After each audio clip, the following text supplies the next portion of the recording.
The first note came in with the tide, slick as a fish and twice as slippery. Marin spotted it as she crossed the promenade at White Point Garden, moonlight frosting the harbor, palmettos whispering like a small conspiracy. The envelope perched against the base of a cannon, its edges wrinkled from salt and travel, a red wax seal stubbornly intact despite the water. It was a ridiculous place for a letter. It was also the kind of thing that made Marin's pulse drum. Some small artifact that didn't belong, asking to be placed back into a story. She told herself to leave it. It could be a prank, a tourist's flourish, a soggy prop for a proposal gone wrong. But the wax bore a tidy insignia, asterisk asterisk, a tiny rice sheaf encircled by a crescent asterisk asterisk, and her hand moved before the rest of her agreed. The paper was warm where the ocean had carried it. A scent, asterisk asterisk, pluff mud and lilac asterisk asterisk, lifted when she broke the seal. Inside, a single line in slanted ink, asterisk, Miss Hart, you restore houses. Can you restore a promise? Her name. The water made her shiver, but it was the ink that raised the fine hairs along her arms. She looked around, couples drifting beneath oaks, the broad backs of houses along East Bay, the distant hush of waves against the Ravenel Bridge. No one looked back at her. She slipped the note into her coat pocket and walked, the slow pace of someone who doesn't want to appear hunted. In her condo off King Street, the letter dried on the kitchen counter beside a bowl of gully-grown okra she'd meant to cook and never did. The script was old-fashioned but not old. Someone rehearsed the past on purpose. She held it under lamplight until the salt filmed her fingers. Restore a promise. She thought of mortar lines and flaking paint, porches that sagged because someone stopped caring. Houses were promises made of wood. We will keep you safe. She had been repairing such vows since she moved to Charleston 3 years before, after leaving a Boston life as sterile and bright as a dentist's office. Her phone buzzed. Delilah Priolo always called late, when the museum slept and the ghosts paced in their stays. Marin, darling, could you spare an eye for my piazza brackets? They've decided to rebel. You're aware it's nearly midnight. I am aware it's nearly collapse, and I dread paperwork more than I dread the hour. Marin smiled despite herself. Morning, then. And Marin? Bring your good sense. We've had visitors. Delilah's paws pressed at the edges of the call. The leaving kind. The next day tasted like heat already at 8 a.m., Spanish moss hanging in lazy banners as Marin turned onto South Battery. Delilah's narrow museum house wore its wrought iron gate like jewelry. Reeves Sinclair was there on the steps, broad-shouldered, laugh tucked away as if laughter cost money. He was the kind of handsome that made people tell the truth or lie with better posture. Sinclair, Marin said, nodding. You build boats, not brackets. Delilah bribed me with Benny wafers. His eyes dipped toward her coat pocket, where the letter now lived in a hard plastic sleeve. You're hiding something. Work. My condolences. Inside, Delilah led them down a bright hall cooled by heart pine floors. She spoke in a low voice, as though the house could eavesdrop. Every morning this week, someone has left an envelope at the gate. Not addressed, not stamped. I assumed fundraising. Then yesterday's asked a question only a fool or a ghost would ask. She held up a sleeve twin to Marin's. In it a second letter. Asterisk, promises rot from the porch inward. The first beam gives today. Marin felt the room tilt by degrees. And did it? Delilah gestured at the piazza door. Marin stepped onto the shaded balcony and saw a cracked bracket, hairline at the joinery, spidering down like a drawn breath. If the bracket failed, the porch would list. Just enough to be noticed, just enough to start a slow catastrophe. Not a guess then. A warning. A voice drifted from street level. Ms. Priolo? Avery Kane, the Deep East Podcast. A woman with dark curls and a confidence that belonged to people who edited their own pauses waved up from the sidewalk. I heard about your letters. Delilah's glance could have ironed linen. Of course you did. Avery smiled like a locksmith. Don't mind me. I'll keep out of the way. No, you won't, Marin said. But you'll try. Avery's eyes skipped to Reeves and back to Marin's pocket. And you're holding the new one. They took coffee in the back garden among camellias that were trying to bloom out of season because Charleston bends time to mood. Avery set a small recorder between the cups. Isn't it something? Romantic in a noir way. A correspondent who knows your day before you do. Romantic isn't the word I'd choose, Marin said. It's exactly the word, Avery countered. Letters. Promises. A house. All romance is a renovation project. Marin told them about the midnight letter at the cannon, her name in that tidy hand. Reeves listened like a boat listens to wind, every small shift taken seriously. Who knows your route? He asked. Clients. Friends. The city if it's bored. Avery lifted the recorder, eyes bright. May I? No, Delilah and Marin said together. The bracket repair took the morning. Reeves worked the wood with quiet competence, and Marin braced from below, hands sticky with glue and Charleston heat.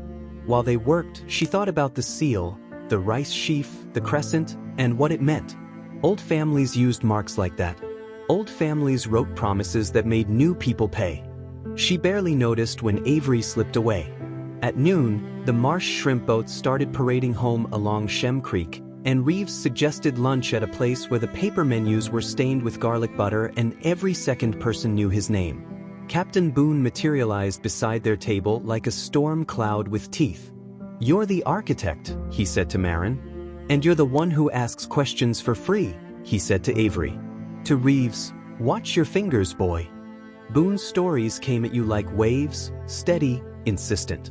When Marin mentioned the seal, he chewed and frowned. Rice sheaf with a moon? That's Priolo adjacent, if you care for a tangle. Might also be Pinckney-ish if you squint. Delilah Priolo runs the house, Marin said. Boone blinked. Then your letter knows its way home. They left early to catch the afternoon light on Rainbow Row, where Marin liked to walk the colors like a paint deck and imagine which house would sigh first in a hurricane. Reeves matched her pace, long strides careful on cobblestones.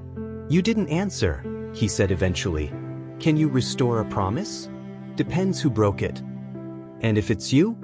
She laughed once. Then it's already a salvage job. A man stood across the street photographing the pink facade, and nothing about him should have been remarkable.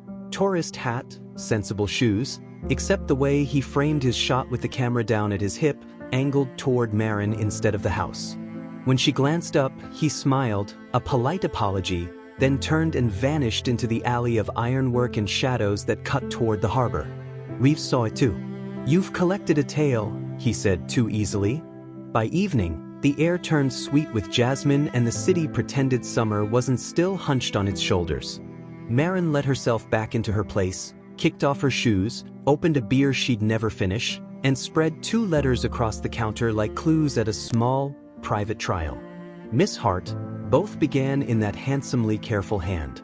She pulled out tracing paper and sketched the seal from memory. The crescent tipped slightly, ***, not like the state flag ***, and the rice sheaf had exactly 9 grains. Odd, fussy details. She made a list of old houses that once stored rice, of families that traded in moonlit symbols, of clients who liked to pretend they were carved from history instead of money. A soft rap sounded at her door.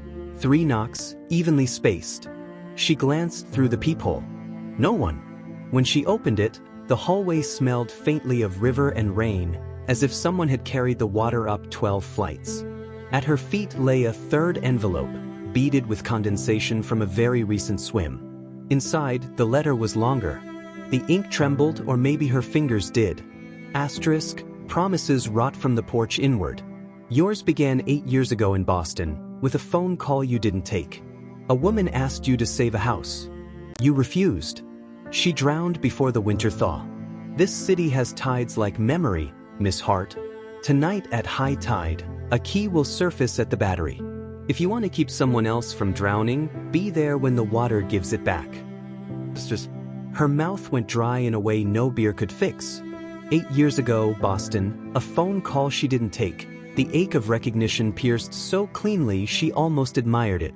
There had been a woman, and a storm, and a voicemail she'd deleted because saving a house had sounded like saving a person and she hadn't been that brave yet. She called Reeves. He answered on the first ring, breathless, as if he'd run only to the phone. "I've got another letter," she said. "There's a key coming in with high tide." "What time?" 11:24. "Meet me at the cannon," he said. "The one that chose you."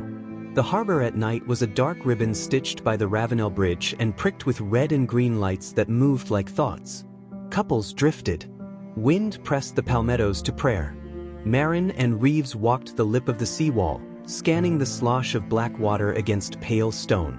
The tide surged, then sucked back, the city breathing. "There," Reeves said, pointing. Something glinted in the foam and lodged briefly where an old brick met new. Marin reached, fingers numbing, and closed on a small brass key so cold it felt alive. On its shank, engraved, W.E.T., the letters seal in miniature. She held it up, heart pounding. "What does it open?" Reeves asked. "The past," Marin said, trying to make light of it and failing. A shadow separated from the oaks. A man in that sensible tourist hat from Rainbow Row stood watching, hands in his pockets, posture relaxed in a way that required effort.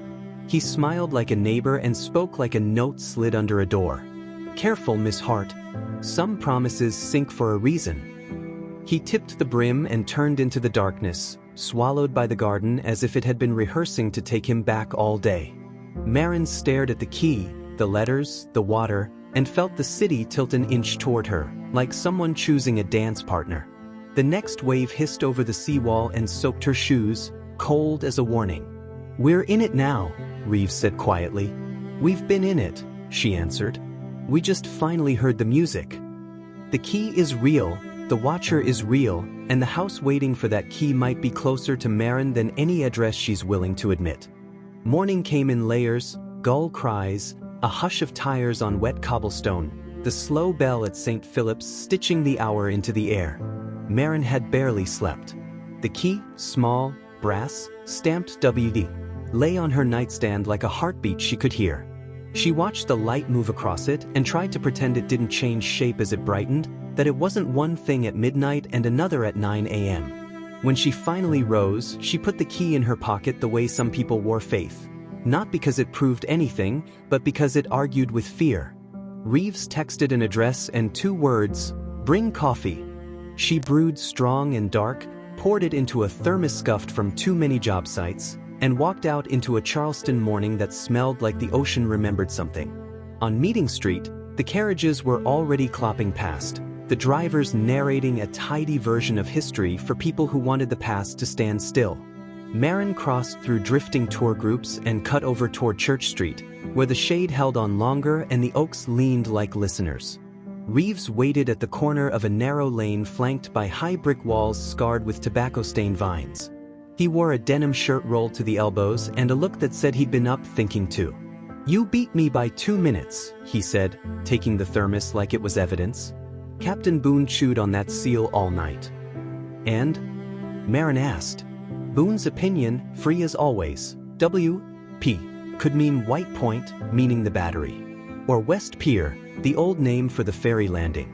Or, he paused, eyes lifting to the narrow stretch ahead, *** Whitaker Priolo ***. A hyphenated house. Old rice money met older sugar money, ended up with one of those stubborn double names. Marin felt the key's weight against her hip like an answer. "You're guessing." "I'm patterning," he said, and grinned quick as a rumor. "Come on." The lane opened into a small square of silence the city had forgotten. A walled garden with jasmines climbing a trellis, the ground paved in tabbies studded with oyster shell. At the far end stood a modest carriage house with washed lime walls and shuttered windows, a door with an old iron escutcheon that had known better days. To the left, an arched gate led, Marin would have bet her license, into the yard of a larger house. Reeves pointed to the lintel above the gate, where someone long ago had set 2 initials into the mortar, W and P, simple as truth. The key warmed in Marin's pocket like it wanted out.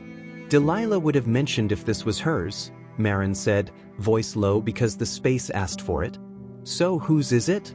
"According to the city's dusty index," Reeves said, producing a folded printout from his back pocket, "the main house belongs to an LLC with a Savannah address. Vacant for renovations." The carriage house, This was severed into its own parcel decades ago. Nobody's been inside for a while. His eyes flicked to the iron gate. Want to see if your brass prayer fits? Marin touched the gate as if waking a sleeping dog. The ironwork was delicate, a pattern of rice sheaves woven into a crescent, her seal writ larger, or maybe the seal was a memory of this. She set the key to the lock and paused, hand trembling more than she wanted to admit. If a stranger left this for me on the battery, she said, I am aware of how dangerous it is to make their wish come true. Reeves didn't argue. He stood close enough she could count the sawdust grains that lived perpetually along his sleeves. We do one thing at a time, he said. We open the door. If the air inside smells wrong, we close it. If it smells right, we still consider closing it. She turned the key. It resisted, then moved with a small arthritic sigh like it remembered being used by gentler hands. The latch lifted. The gate opened inward 2 inches, then 3, then enough for a person to slip through sideways if they promised to be kind. Memory moved with the hinges, a breath of old wood, soap, and silt, and Marin stepped into a yard where the grass had given up on impressing anyone. The main house beyond the carriage house revealed itself only in parts. The line of a piazza, the sliver of a fanlight, a corner of stucco that had sloughed under too many summers. It wasn't large by Charleston standards, but it was proud. A house that had once believed in parties with iced bowls of punch and songs sung to prove bloodlines. The carriage house door's lock matched the gates, as if one craftsman had loved symmetry enough to make it an oath. The key turned again. The door opened. Stale light, dust like salt in sunbeams, the quiet of a room that had done too much waiting. Marin stood in a square of cool and drank it in the way she often drank the first seconds of a house. The list of what it was willing to confess. Workbench against the wall, a set of shaving horses like sleeping steeds, coils of hemp rope hardened with time. A half-built skiff rested upside down on trestles, its ribs exposed like a chest that needed listening. On the far wall, a framed map of the harbor hung crooked, its paper browned. Reeves walked to the skiff and laid his palm on its belly like a doctor checking a pulse. Cypress, he murmured. Old planks, new fasteners. Someone restarted a project that used to belong to someone else. Marin's breath steadied, her mind running its usual grids, the weight of the roofline, the stagger of the floorboards, the narrative of water. This space stays dry even when the yard doesn't, she said, pointing to the tide marks faint on the baseboards. Whoever worked here knew where the flood came and learned to step aside. Like a promise that leaks from the bottom, Reeves said, half to himself. On the workbench lay a ledger, its leather swollen and salt-stained, a red ribbon peeking from its center like a tongue. Marin tugged it free and laid it flat. Names and numbers marched across the pages, asterisk asterisk quantities of rice, casks promised, wages owed asterisk asterisk, the mathematics of an old life. And then, halfway through, the ledger changed voices. The hand that had made lists gave way to a slanted, careful script she recognized from the letters, like an actor stepping onto a stage another had built. If you restore a promise, start with the beam that thinks it's alone. The new script read on a page dated, Marin's stomach tightened, asterisk asterisk 8 years ago asterisk asterisk this very week. Asterisk, call the work by its right name. Begin where the water pauses before it enters. A noise came from the yard. The scrape of a shoe. Reeves froze, eyes on the door. Marin closed the ledger gently, as though the sound could hear paper. Footsteps passed the carriage house and went on to the main house's piazza, an even rhythm, unhurried. Reeves moved to the window and lifted one slat of the shutter with a carpenter's stealth. He looked for a long breath, then let the shutter fall and stepped back. 2 men, he said. Short sleeves. Carrying nothing that looks like a clipboard and everything that looks like they don't need one. Marin swallowed dry air. The watcher. Different posture, Reeves said. But same permission. People who expect the space to split for them.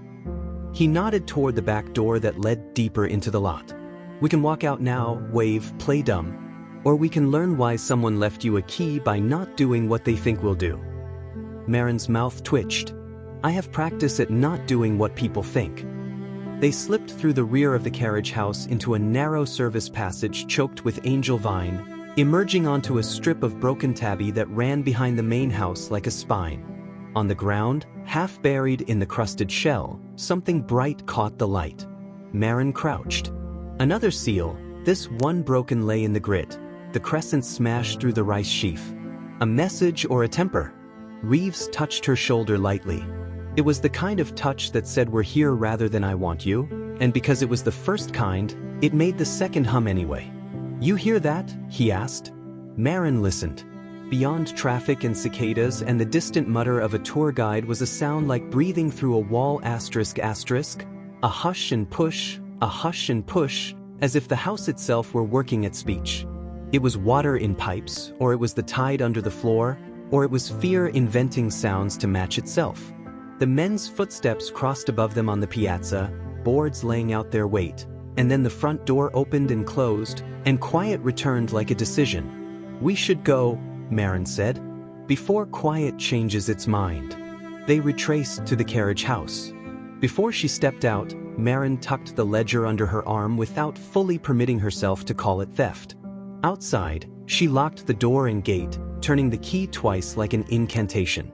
The initials over the arch winked in the noon light as if they knew she was pretending the rules were hers to write. It was only on Trad Street, halfway to the noise where she could breathe again, that they saw Avery Kane. She stood with her back against a peeling stucco wall, recorder in hand but not raised, gaze sharpened by the kind of waiting that eats people from the edges inward. I didn't follow you, she said, which of course meant she had. But the city narrows when secrets walk. How was the house? Marin kept her face unhelpful. If there had been a house, she said, it would need paint. Avery's eyes slid to the edge of the ledger peeking from Marin's tote and back up with a small smile. Paint is the last thing. Paint is what people do to feel like they did something. She leaned in, dropping her voice. So here's my trade. You keep your ledger. I trade you a name for W.P., not a guess. A name that lives in 2 Polaroids and 1 probate filing.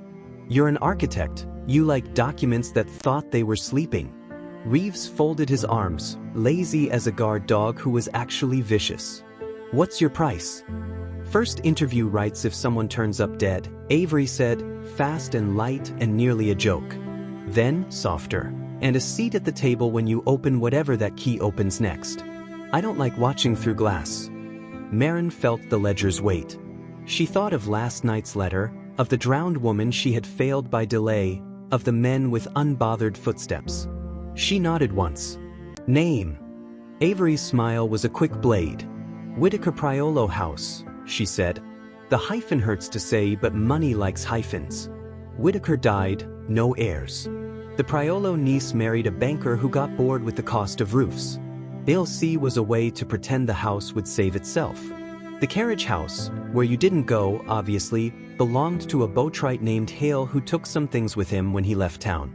A ledger is one of the things he would have left only if someone asked him hard. Marin and Reeves didn't bother pretending anymore. Reeves's eyes narrowed. Hale. Avery nodded. Hale worked boats and promises. The kind of man who keeps his tools in alphabetical order and his lies in a drawer with a lock. She raised the recorder, then lowered it again with visible effort. Also, there's a photograph of him at White Point Garden, holding a key on a ribbon. Polaroid dated 8 years ago, week of the storm that drowned your Boston woman. The ribbon's seal? Crescent and sheaves. Marin's legs felt unreliable. Where did you get that image? From a woman who thought it was romantic, Avery said. And from a cousin who knows where the family keeps its boxes. Look, I didn't come to swindle you. I chase stories because I don't like watching people bleed quietly. If the house is calling, let me listen too. The growl of a truck rounded the corner, too big for the lane, inching past with a patience that felt performative. The passenger glanced their way, jotted something, not hiding it. Reeves stepped closer without thinking and made a wall of himself and Marin's tote. The truck's brake hissed like a released breath. It moved on. Okay, Marin said into the space the truck left behind. Tonight we go back. But no lights. We see if the key opens the main house too. Avery's grin made her look younger and meaner. "I do love a trespass with a point."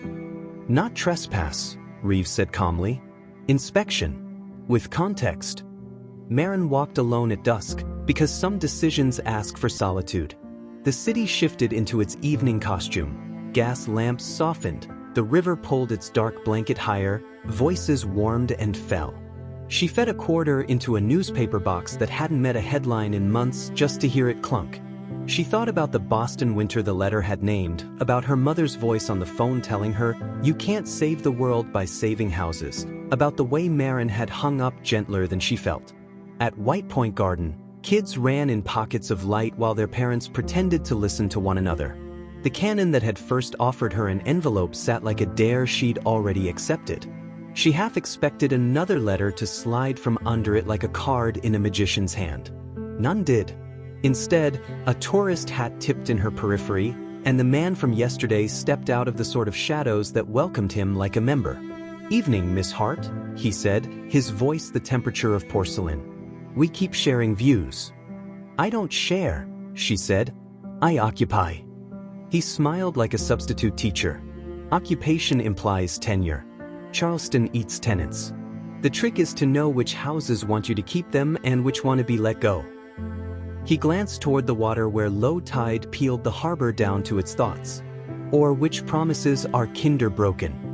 "Who are you?" Marin asked.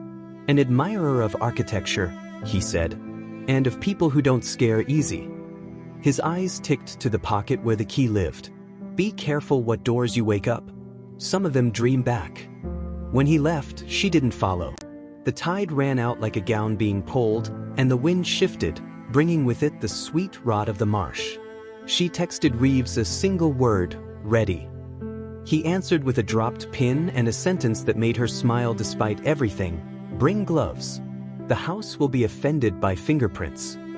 They met at the lane again near midnight, Avery shadowing in as if the dark had cut a slice in itself and saved the triangle for her. Reeves carried a pack with what Marin recognized as ethical breaking and entering. Wedges, a long-handled mirror, soft shoes, flashlights wrapped in red gel. He passed Marin a pair of cotton gloves and nodded toward the key like he approved of her choice in jewelry. The gate admitted them with less protest this time, as if the first hello had done the work. The yard was a map of night sounds: leaf whisper, a distant freighter's horn, the creak of a branch riding on the sky. The main house loomed in a silhouette that made its piazza columns look taller and thinner, like people losing weight in a bad season. The front door's lock was newer than its face, polished brass that tried too hard. Reeves shook his head at it, then pointed to a side service door asterisk tucked under the piazza stairs, its keyhole old enough to remember brass as a novelty. Marin knelt and set the W key to the hole. It hesitated, then agreed. The door opened into breath, cool, revered, not unfriendly. Their red-wrapped beams swept a butler's pantry, shelves lined with jars evacuated of meaning, a dumbwaiter yawning like a small dark mouth, then a narrow hall that funneled toward the heart of the house. The floor gave a polite little sigh with each step, the boards announcing them to ghosts and anyone worse than ghosts. They paused at a doorway where a parlor opened wide. The room's bones were good, but the skin had been peeled for renovation and left shivering, mantel naked without its mirror, plaster patched and unsanded, picture rails slumped. On the far wall, someone had hung a canvas drop cloth to keep dust off something square. Reeves held the light while Marin lifted the cloth's edge. A portrait stared back with the kind of intensity old paintings have when they're tired of being misread. A woman, early 30s, dark hair pinned back too tightly for her face, eyes a color the painter had made from patience. Around her throat, a ribbon held a small brass key, the shape familiar enough to make Marin's pulse thicken. At her shoulder, the painter had sketched a hint of the Whitaker Priolo piazza, columns softened by habit. The brass plate at the frame's lower edge read Eliza Priolo Whitaker, 1883. Avery breathed out a word that wasn't a word at all. Reeves whispered, "Hale didn't start the story." He found a page and copied the handwriting. Marin stared until her eyes watered, then lowered the cloth like a curtain at the end of a performance that had only faked ending. They moved on, the house introducing rooms like old friends.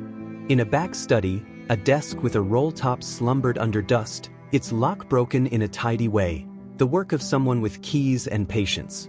Marin slid the top open, trying not to think of other things that slid and opened and offered teeth. Inside lay papers laid out with ritual neatness, receipts for lumber, estimates for plaster, and, at the bottom, an envelope with a wax seal unbroken, crescent hole, sheaves unbent. It was addressed to Hale in that handsome slanted hand. Marin looked at Reeves. He looked back. Avery mouthed "Do it," like no one could hear when she didn't even breathe. Marin broke the seal. Inside was a single page. The script leaned as if it were eager. Asterisk, you refused Boston because you knew the water and the cold and the weight of a stranger's voice could tip you into a life you weren't ready to hold. You are not refusing Charleston. Not because you are braver now, but because you are lonelier. The key on Eliza's throat never opened a lock. It opened a story. Hale copied it and tried to end it at a ledger when a ledger was a beginning. The promise rots inward. The beam that thinks it is alone lives beneath the back stair. There is a box there, and in it, a photograph. Find it before the men who don't knock find you. A floorboard murmured overhead. Reeves's hand found Marin's forearm. Not gentle, not rough, just true. Avery's eyes went to the ceiling with the quick caution of someone who's lived in apartments with thin floors and temperamental neighbors. The footsteps above were not normal. They were measured. They were the sound of boots trying to be polite and failing. This way, Marin whispered, and they slipped into the narrow corridor that led to the back stair. The steps were steep, their treads dished by a century of servants' shoes. Marin crouched at the second riser, pressed her fingertips under the nosing, felt nothing. Third riser, nothing. Fourth, her glove met smooth wood with a seam. Reeves knelt beside her and took a slim blade from his pocket, easing it along the seam until a small panel lifted like a secret that wanted to be told. Inside, a cigar box small enough to insult the hand that reached for it nested among nail heads, its lid tied shut with a gray ribbon. Marin slid the box out and retied the panel with her breath where her hands should have been. The footsteps overhead changed direction, angling toward the stair that would pour people into the narrow with them if they let it. Decision time, Avery whispered, voice as thin as a thread but stronger. Do we run brave or we run fast?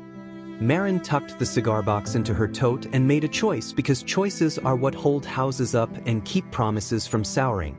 Fast, she said. Brave is what we call it later, if we're lucky. They retraced their path to the side door, light beams cut to slivers, breaths filed down to be less noticeable. The door knew enough to be silent this time. The yard received them like a cold cloth. The gate remembered what to do. They were in the street and walking like people who had never learned to run in small spaces when a voice just behind them said, pleasant as a hi-hat, evening again. The man in the tourist hat stood where the lane met the wider road, the brim shadowing a face that always felt borrowed from someone friendlier. He raised his hands like a conductor asking for quiet and got it, because sometimes the air obeys the person who loves it least. Behind him, a dark sedan idled with its lights off. The two men from earlier leaned against it like punctuation marks that preferred periods. You're quick, the hat said, eyes on Marin's tote as if they could read through canvas. But not quick enough that you won't consider advice. Put back what you took. Tell yourself the house kept it. Walk home with your heart unbroken and your boots dry. Reeves stepped half a pace to the side, enough to be between the hat and Marin without making a declaration he'd have to back with bone. Sometimes we keep things until we understand why they were offered, he said. You sound like a man who hates questions. We're not that kind. The hat's smile was bright and short-lived. Questions are fine, he said. It's answers that rust. Be careful what you clean. He tipped the brim again and turned away the way he always did, like he trusted the world to make space for his back. The sedan eased behind him, swallowed the men, slid off. They didn't wait to be followed. They didn't stop until Broad Street offered noise and another kind of safety. Police lights drifting at a corner, waiters dragging metal chairs inside, the sheen of normal life that sometimes managed to pass for armor. Only then did they duck into the alley behind a bakery where the yeast-sweet air made everything feel indecently human again. Marin set the cigar box on a stack of flour sacks and tugged the ribbon loose. Inside lay a photograph, curled by time, the edges browned. It showed the Whitaker Priolo Piazza Summerbright, a woman who might have been Eliza's granddaughter laughing toward the camera, and at the edge of the frame, Hale half-turned, as though leaving and deciding against it. Around the woman's neck, a ribbon. At its end, a key that looked like the one in Marin's pocket except for one bright difference. A notch filed into its shoulder, a wound the shape of a crescent. A second picture lay beneath. Boston winter. A snowbank bruised with exhaust. A woman at a stoop with a phone in her hand and impatience at her mouth. The ink on the back read only a date, asterisk asterisk 8 years ago asterisk asterisk, and a street name Marin did not want to see. Her name, asterisk asterisk Marin Hart asterisk asterisk, had been written in an upper corner and then partially erased, the ghost of it still visible when she turned the photograph to the light. Her chest went cold in a way that had nothing to do with the hour. Someone had taken a picture of her while she wasn't looking, had pressed it between layers of this city the way a flower is made to last without living. Avery reached for the photo, then stopped when Marin didn't hand it. "Okay," Reeves said quietly, answering a question none of them had said. "So the promise began earlier than we admitted. And whoever writes letters learned your handwriting from your absence." Marin slipped both photographs back into the box and tied the ribbon again because hands need something to do when the past refuses to behave.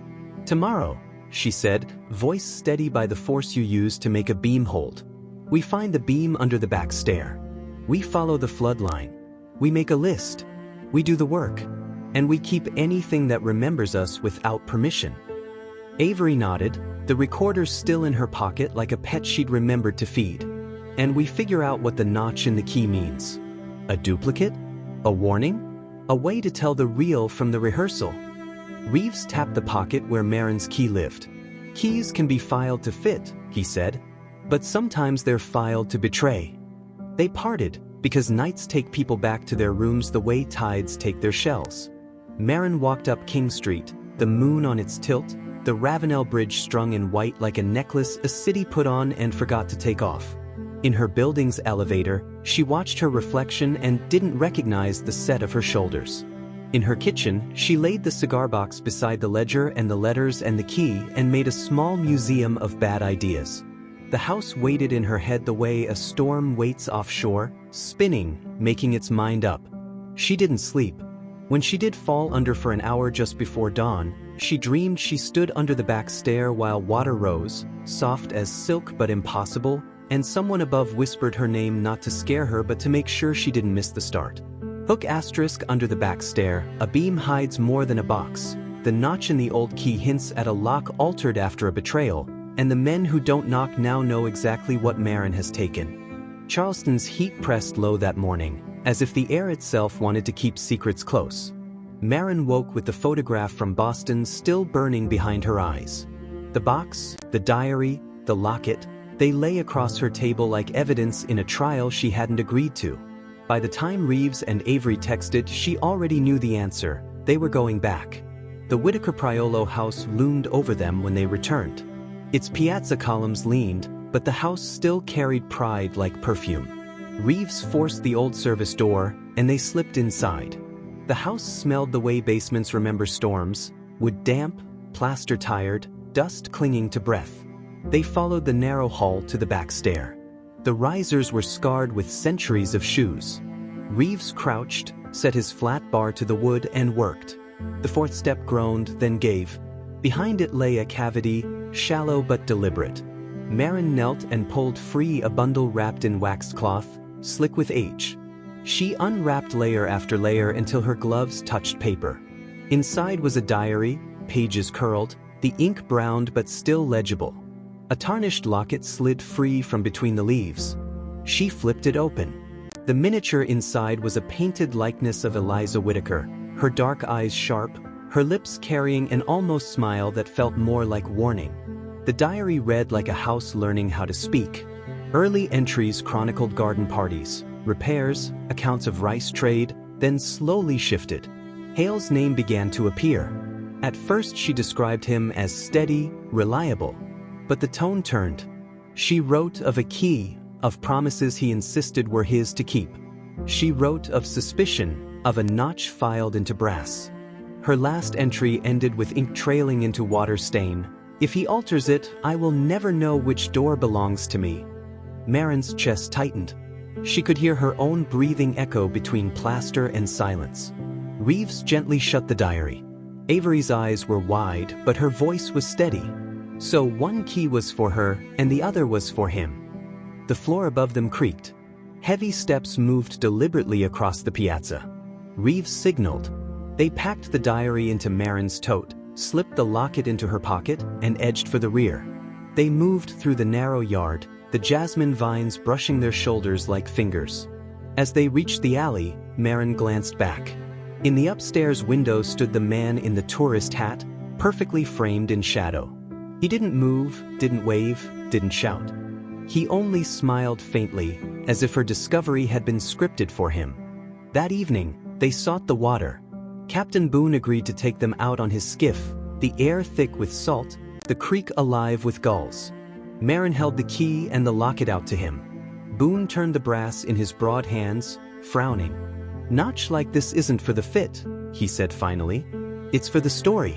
Means there's a twin. 2 keys. One true, one false. And you can't tell which until the house decides." Reeves leaned on the gunwale, watching shrimp boats haul in nets that glittered silver under the low sun. "So we're trapped between promises." "Or trapped by them," Boone said, spitting overboard. "That family made vows in ink and lumber. Folks like Hale just tried to bend them to their own tide." The air shifted. From the marsh grass, something bobbed. Reeves snagged it with a boat hook. A bottle, sealed with the same wax crest. Inside, a photograph curled tight. Marin drew it out with shaking hands. The image was her condo tower, sharp and modern against Charleston skyline. Across it, scrawled in that familiar ink, asterisk, "Promises rot inward. Yours ends at home." Her stomach dropped. She thought of the envelopes on her kitchen counter.